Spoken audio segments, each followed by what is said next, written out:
नमस्कार बंधुगण मु अविनाश साहू आपण मैंने देखुं अभिभव यूट्यूब चैनल। तो फ्रेंड्स फोनी आउ गोटे नुआ न्यूज नहीं कि मुझे सहित पुणी आसी जाइए।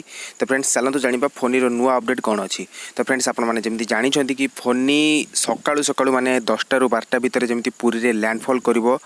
तो पुरी रे तो बहुत क्षतिग्रस्त हम तेणुक से जो नोलिया साही गुड़िक अच्छी से जगार जितक लोक मैंने अच्छा प्रशासन तरफ बहुत चेष्टा चली कि से जगार जितक लोक अच्छा से टोटाल स्थानांतरित कर शेष गोपालपुर रेड लिस्ट अच्छी। आमर पारादीप बंदर साइड रे जो मैंने रहिले माने टोटाल पारादीप जितक उपकूलवर्ती अंचल रहा तो से सबू जगार जितक लोक सब अच्छा से भी सुरक्षा स्थान को स्थानांतरित करा जाउची।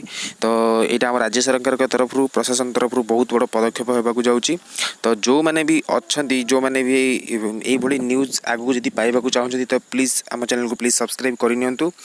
द्वितीय कथा हूँ सकाଳେ ଯେତେବେଳେ ଲ୍ୟାଣ୍ଡଫଲ୍ କରିବ तो ଲ୍ୟାଣ୍ଡଫଲ୍ कले माने कले 195 ରୁ 205 किलोमीटर बेगर पवन बहिबार संभावना अच्छी। तेणुक जितक भी उपकूलवर्ती अंचल रहा से सब बहुत संकटापन्न अंचल रहिबो। तो फ्रेंड्स ए सब पर पाणीपागर पुणी थे सूचना आसी कि जितक उपकूलवर्ती अंचल अच्छी माने सामुद्रिक अंचल अच्छी पुरी हो गोपालपुर हो या आमर पारादीप हो एसबू जुआर मात्रा अधिक होगा जाऊँगी। जुआर 3 ରୁ 4 मीटर उच्चतार जुआर आसबार संभावना अच्छी जोटा कि बहुत विपद संकुल।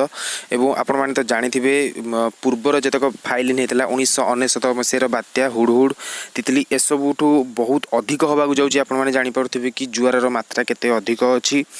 2 ରୁ 3 मीटर 3 ରୁ 4 मीटर उच्चता विशिष्ट जुआर आसवाक जाऊँगी। तो प्रशासन एवं सरकार एवं पाणीपाग विभाग यही सूचना आसी कि समुद्र पाखक जावा टोटाल निषेध अच्छी।